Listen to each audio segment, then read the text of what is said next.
Deputado Renato Rosendo, Vossa Excelência.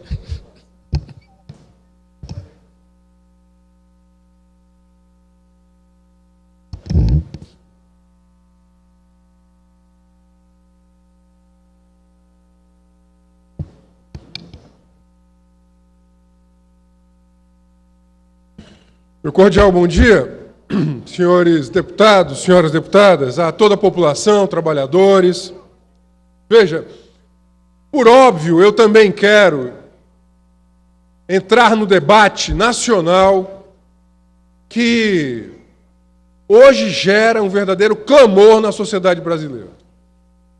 Eu quero fazer esse debate da forma mais serena possível, porque, sobretudo, o momento requer ponderação, serenidade e firmeza. E muita firmeza. Indiscutivelmente, nós estamos vendo uma situação de conflagração social, inclusive beirando a irracionalidade. As pessoas estão se agredindo na rua por debates políticos que logo chegam às vias de fato. Esta situação é perigosíssima.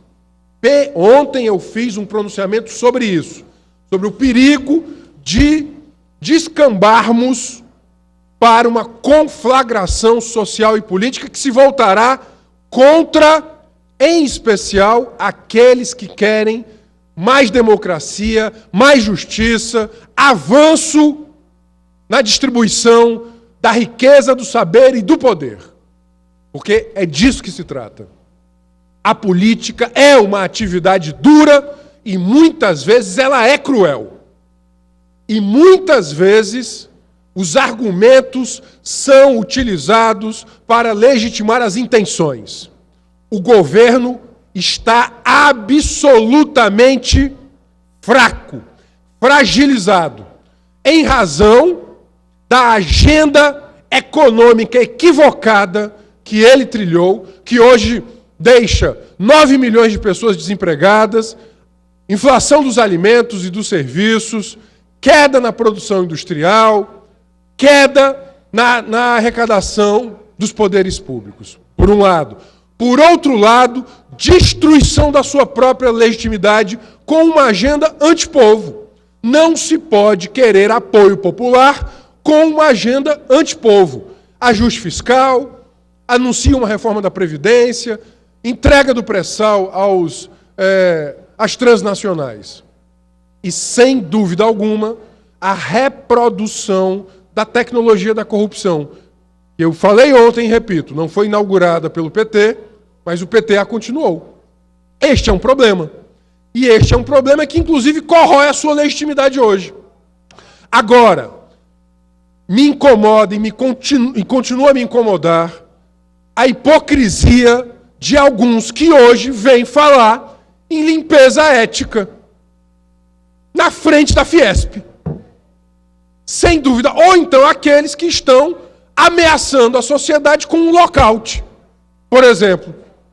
Bem, para estes que agora apresentam o lockout, para quem não sabe, o lockout é quando o patronato, ele querendo ameaçar a cidadania, ele resolve parar a produção, por exemplo, para estes que a desobediência civil às vezes parece tão escandalosa, ontem se reuniram ameaçando o lockout.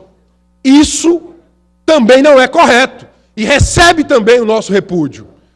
Portanto, em nome do combate à corrupção, que deve ser feito, em nome da alteração da agenda política e econômica, não se pode cair no vale tudo. Se o condomínio eleitoral do PT, PMDB, que hoje, de uma parcela dele, que hoje está no governo, caiu no vale tudo, utilizando as estatais, o vale tudo não vale para apeá-lo do poder. E aqui eu queria fazer uma pequena nota, eu não quero entrar num debate processual penal. Até porque não vale a pena.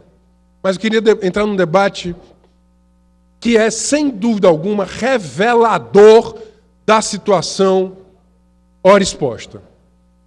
Se as garantias constitucionais não são respeitadas sequer para mandatários e a alta mandatária da nação, as garantias constitucionais também não serão respeitadas e já não o são na periferia urbana. Qualquer jovem da periferia urbana sabe que as suas garantias constitucionais são vilipendiadas todos os dias. E, obviamente, isso tem que ser rejeitado. Mas quando há um clamor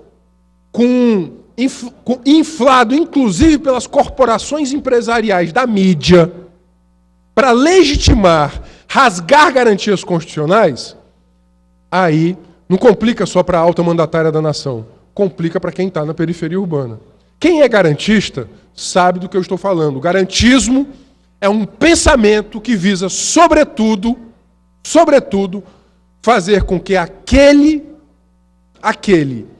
mais vulnerável social, política e economicamente não seja alvo do arbítrio, da discricionariedade, do poder autoritário por parte do Estado. Portanto, o tema da legalidade ele não se circunscreve a Dilma ou a conduta do juiz Sérgio Moro, da Polícia Federal ou da corporação midiática, mas, sobretudo, em relação às suas repercussões na vida do brasileiro que está na esquina do bairro periférico da grande capital. É sobre isso que nós estamos falando, indiscutivelmente. Portanto, desse ponto de vista, é necessário, repito, o governo é indefensável, a sua agenda econômica é indefensável, a sua agenda política é indefensável, as suas proposições legislativas também o são.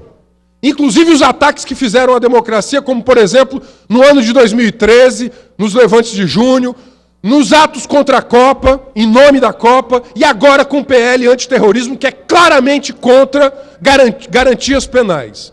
Portanto, o governo, inclusive, está provando da mesma medida discricionária da qual ele próprio legitimou. Mas, por dever de consciência ético-política, eu não posso me associar a rasgar as garantias. Mas, ao mesmo tempo, quero aqui agora fazer uma análise política mais fria. Mais fria.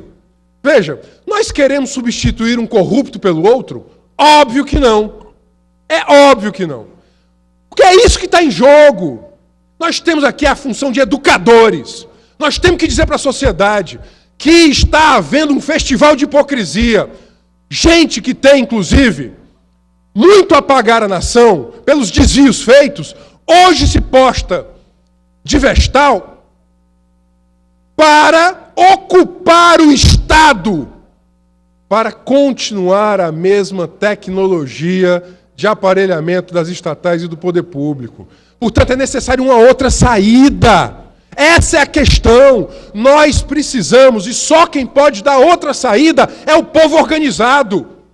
Não serão, estas organizações políticas tradicionais, conservadoras, que vão dar conta da crise. O acordo por cima, que foi a tecnologia do atual condomínio eleitoral liderado pelo PT, esgotou-se. Portanto, nós não estamos vendo a dissolução completa do governo e da tecnologia pelo aparelhamento das estatais e pelo acordo por cima. Para substituir, querem colocar um outro condomínio eleitoral, que vai reunir uma parcela do PMDB e do PSDB. Portanto, o que eu quero dizer é que a saída possível tem que ser a auto-organização dos de baixo, a auto-organização dos trabalhadores e das trabalhadoras, dos movimentos sociais independentes e autônomos, daqueles que não querem o ajuste fiscal, que querem defender os avanços dos últimos 26 anos, em especial da redemocratização para cá, que querem o direito à saúde como um direito patrocinado e garantido pela esfera pública, que querem o direito à educação pública gratuita e de qualidade, que querem sim avanço da democracia, que não querem ser manietados por uma mídia corporativa que ela também está a serviço de um mercado corruptor. Porque se há corrupção, obviamente há um mercado corruptor.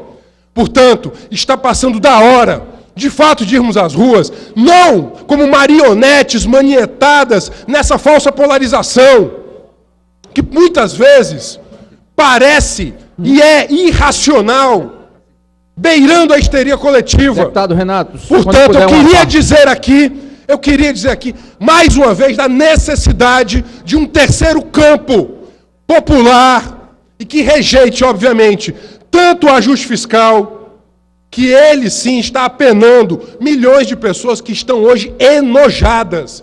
As pessoas talvez hoje não sintam vontade de ir à rua, porque o chamado é para defender o governo ou simplesmente o seu impedimento. Mas elas podem ir à rua para defender a saúde, se assim forem chamadas. Elas podem ir à rua para defender a educação, se assim forem chamadas. Elas podem ir à rua para defender o emprego, defender o trabalho, defender a justiça, defender a democracia e, sem dúvida alguma, o combate a qualquer forma de privatização, que também é a corrupção. Afinal, ao fim e ao cabo, a corrupção ela é um desvio ético, legal, mas é uma forma de privatização do que é público.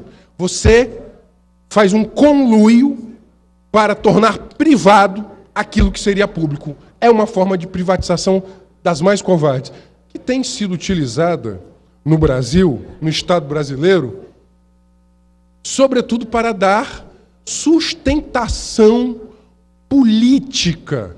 O grande erro do petismo, nos seus 13 anos, em especial depois que ele chega ao governo central, é exatamente ter apostado numa determinada tecnologia de manutenção da sua coalizão a partir do aparelhamento do poder de Estado, do fatiamento das estatais, da manutenção do conluio com as grandes empreiteiras, as cinco grandes irmãs que mandaram muito nos governos petistas, mandaram muito no governo tucano, mandaram muito na ditadura militar e querem continuar mandando no futuro governo.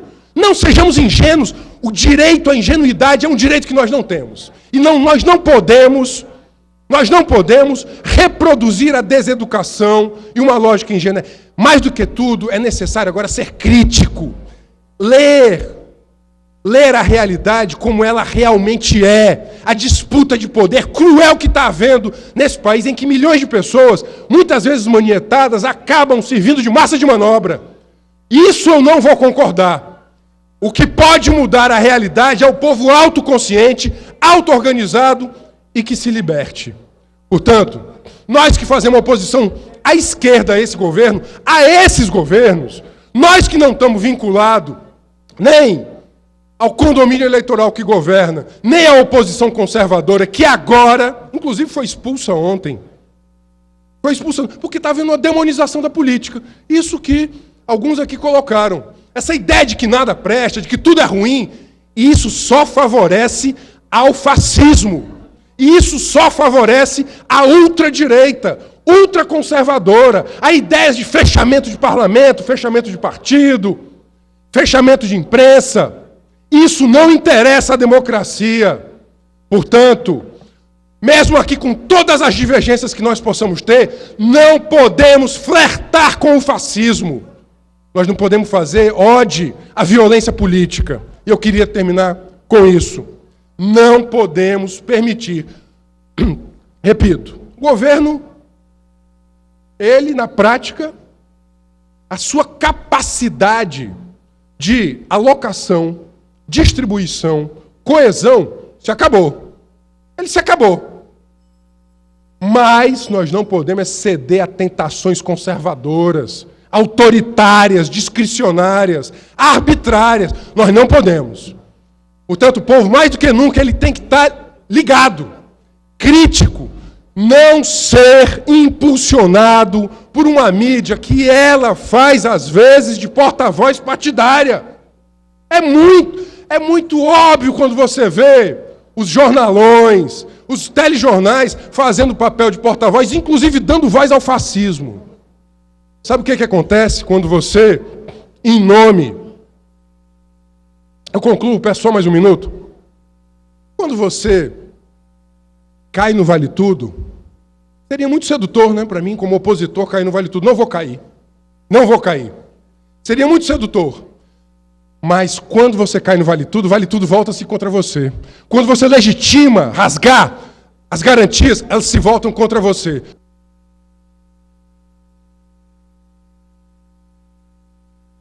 Eu vou continuar fazendo oposição a Dilma, Lula, ao PT, ao condomínio eleitoral, com o PMDB, com o Renan, Cunhas, com todos esses que estão aí. Nós somos oposição a esses governos. A esses governos. A nossa saída tem que ser por baixo, popular, democrática, com aqueles que trabalham, que vivem do seu trabalho, que é a classe trabalhadora. Mas não me convidem a uma sedução fascista. Não me convidem a fazer parte desse conluio. Ao contrário, nós precisamos defender mais democracia, mais direitos e mais justiça, porque senão tudo isso se volta contra nós. Muito obrigado.